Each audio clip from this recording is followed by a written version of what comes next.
तरीके से सवाल बता। अभी थोड़ी देर पहले नया पुल पूरा साउथ जोन जो गणेश आइडल्स है पूरा पास हुआ, वो अदर साइड चले गए। 2000 से लगभग idols Cyberabad, Rachakonda, old city पूरा मिलकर प्रोसेशन कंप्लीट हुआ। और बालापुर भी 3:33 o'clock को आजू बाजू चांदा निकल गए।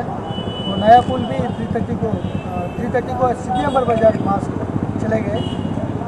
सो by and large everything is peaceful with the help of community, with the help of other religious leaders, with the help of all stakeholders. This went up peacefully. सबको मैं तहे दिल से शुक्रिया अदा करता हूँ। गणेश उत्सव कमेटी को, जो मस्जिद है हेडसू की, क्योंकि वहाँ बिना ब्रेक करके प्रोसेशन निकल गया, वो लोग भी कोऑपरेट कर दिया।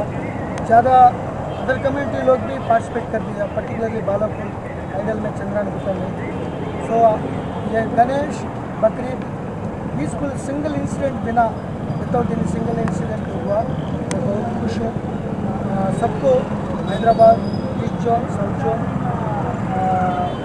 जोन तरफ से मैं सबको मुबारक देता हूँ। शुक्रिया।